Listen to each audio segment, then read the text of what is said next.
अस्सलाम वालेकुम वरहमतुल्लाहि वबरकातुहू। ये जो डिग्री टेस्ट कराने की, ये सऊदी एम्बेसी से कराने की जो बात है ना, वो मैंने पहले भी आपको बार बार पहली दो वीडियो में बताया हुआ है।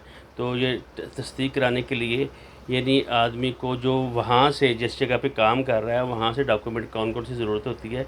एक तो कॉन्ट्रैक्ट लेटर होता है वो बंदे का, उसी कंपनी के नाम की लेटर पैड को कॉन्ट्रैक्ट लेटर होगा, उसको सऊदीया के ही लेटर पैड पर यानी चैम्बर ऑफ कॉमर्स से तस्दीक कराएगा और उसी पेपर को वो वहाँ के जो है अदारा सऊदीया का यानी फॉरेन ऑफिस उसको तस्दीक कराएगा। और दो रिक्वेस्ट लेटर होंगे, एक सऊदी कल्चर के नाम होगा, एक सऊदी एम्बेसी के नाम होगा, और वो भी वहाँ के चैम्बर ऑफ कॉमर्स से तस्दीक करेंगे। ठीक है, और ये डॉक्यूमेंट होगा। और एक अपने अकामे की कापी और पासपोर्ट की कापी ये वहाँ से उन्हीं के लेटर पैड पर लेकर, जिस कंपनी में काम कर रहा है, जिस अदारे में काम करता है, जिस स्कूल में काम कर रहा है, किसी भी या किसी हॉस्पिटल में काम कर रहा है, तो वो लेकर वहाँ से लेटर पैड के ऊपर उनके स्टैंप लगाकर तो वहाँ से डायरेक्ट आपने सऊदी कल्चर इस्लामाबाद पाकिस्तान में आपने भेजनी है।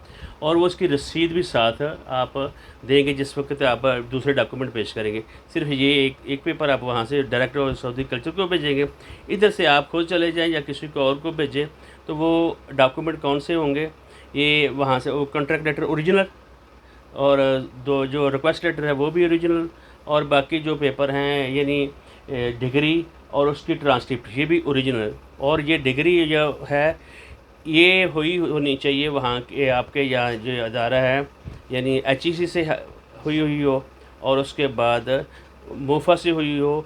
एक रिक्वेस्ट लेटर यानी ऐसा लेटर हो कि जो रेगुलेटरी लेटर उसको कहते हैं। रेगुलेटरी लेटर जो होता है यानी इसने रेगुलर मुसलसल पढ़ा हुआ है, उसी अदारे से आपने लेना है और उसी को फिर मुफा से भी तस्दीक कराना है। और एक उसके बाद जो सऊदी कल्चर वेरीफाई करेगा, यानी सऊदी कल्चर वेरीफाई करेगा उस अदारे से भी और HEC से भी वेरीफाई करेगा। तो ये अब वेरिफिकेशन फ़ीस आपने उस अदारे से पूछ कर देनी है जिस अदारे में से पढ़ा हुआ है, जिस कॉलेज से पढ़ा हुआ है, जिस यूनिवर्सिटी से पढ़ा हुआ है, उससे आपने वो ये फ़ीस देनी है। मतलब वहाँ से वो आपको बताएंगे कि फ़लाँ बैंक में इतनी फ़ीस जमा करें, वो स्लिप भी साथ लगानी है।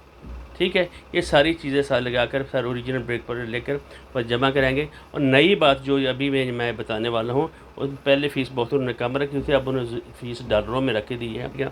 और दुआ में याद रखिए, अगर वीडियो पसंद है तो ज़रूर सब्सक्राइब और शेयर और उसको करें, लाइक भी करें और दूसरे साथियों को बताएं। अगर हमारी कोई हेल्प हो रहा भाई हो तो हमें इंशाल्लाह आता है। और ये जो मैं पहले भी 2-3 वीडियो बनाई थी उसमें बताया था, अभी भी ये मैं आपको बता रहा हूँ कि अभी फ़ीस उन्होंने बढ़ा दी है और थोड़ा सा तरीक़ाकार भी चेंज कर दी है।